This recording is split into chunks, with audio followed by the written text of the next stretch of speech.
Hi, this is Kevin Thomas, and I almost said welcome to the At Home Film Festival because I've been saying that since the pandemic. But we're going to be a little different this week and next because I am on my way to New York. And what do I do there? I go to musicals. Oh, New York is filled with so many great musicals. And this is the perfect time because it's Tony season. So all the great new shows from last season are nominated for Tonys.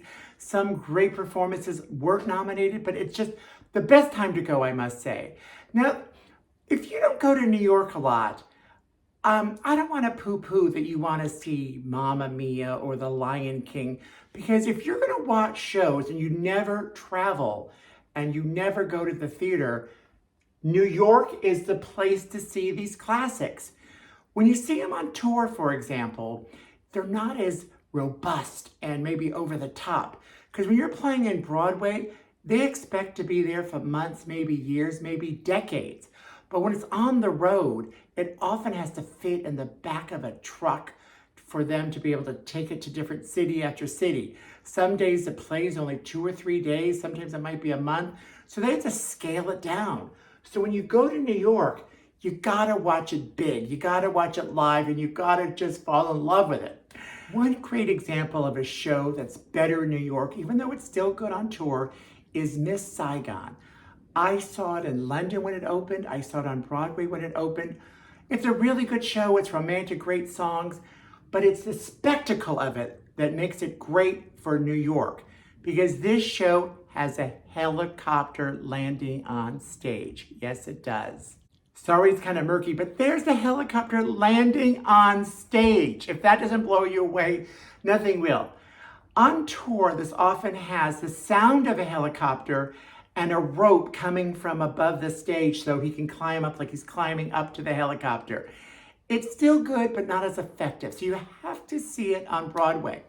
And if you're an avid theater goer like me, you should go regularly because there's always new shows. So I am going to show you some of the new shows currently on Broadway. Many of them are up for Tony Awards.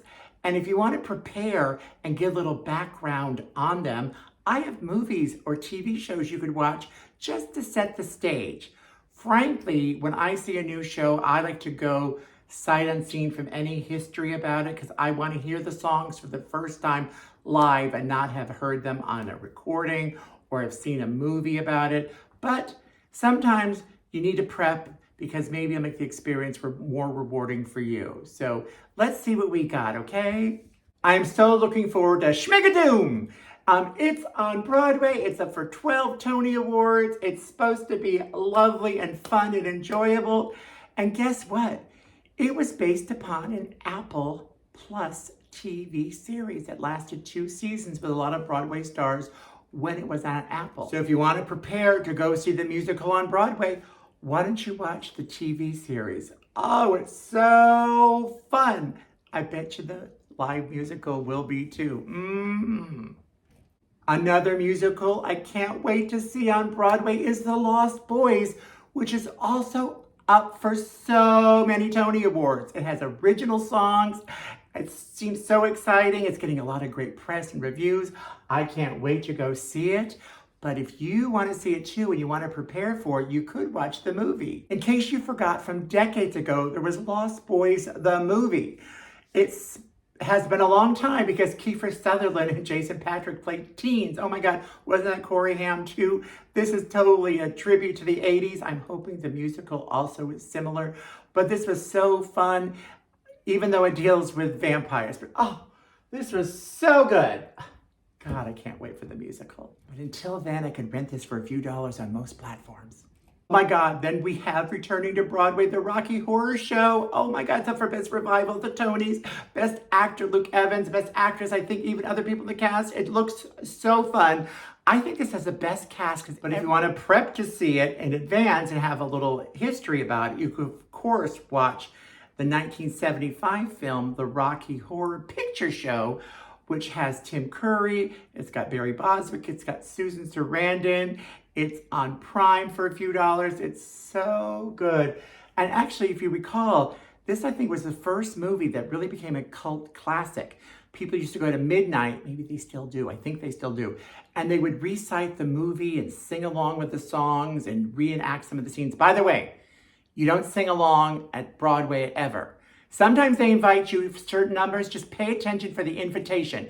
But don't just sit out singing songs that ruins a show. And if you had so much talent to sing, why aren't you in the show? Wait for the show to say, hey, this moment is an audience participation moment. But otherwise, don't sing. Don't sing unless you're the star. Oh my God, perhaps one of the most interesting revivals that we have is Cats, the Jellicle Ball.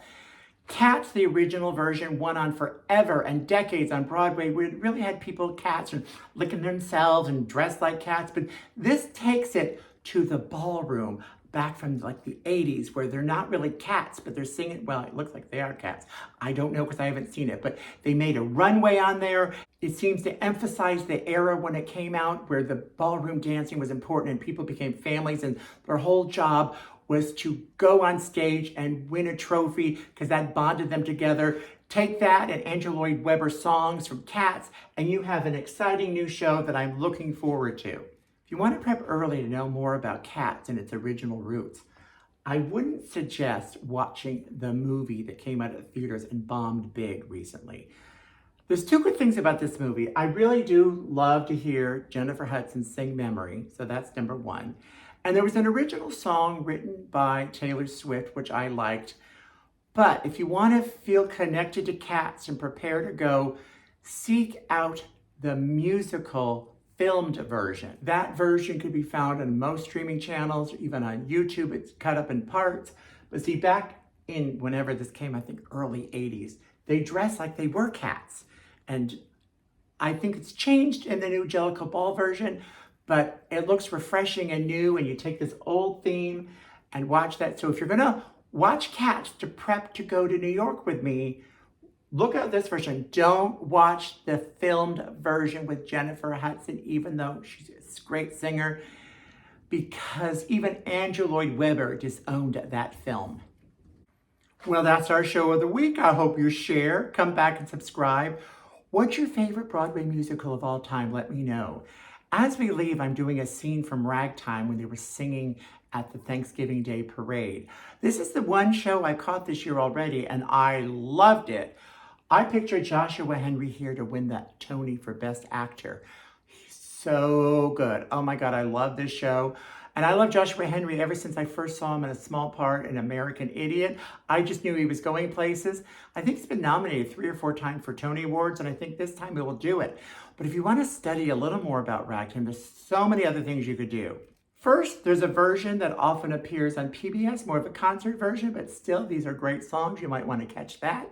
Or there's the non-musical film version from 1981, which was one of my favorite films of that year. It was up for many Oscars. It was so good. And also, if you really want to go further, there is a book this is all based upon, but do watch Ragtime on Broadway or any other version because it's great. And speaking of Broadway, I do love Broadway and I can't wait to go. And next week I'm going to do a part 2 where different ways on how you can get tickets. But why do I love Broadway?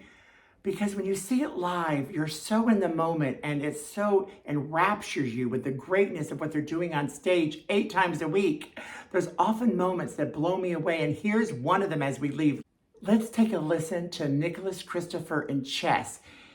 He has a moment that is gone viral because of his voice, and I just want to sit there and hear this live and feel enraptured by it. So don't tune out yet. Wait for this clip and you too will be mesmerized and blown away. Here we go. Here we go.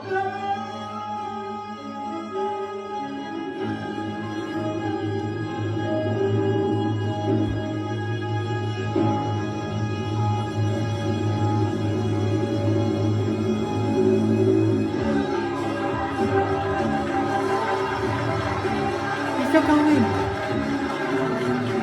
8 times a week, bitches!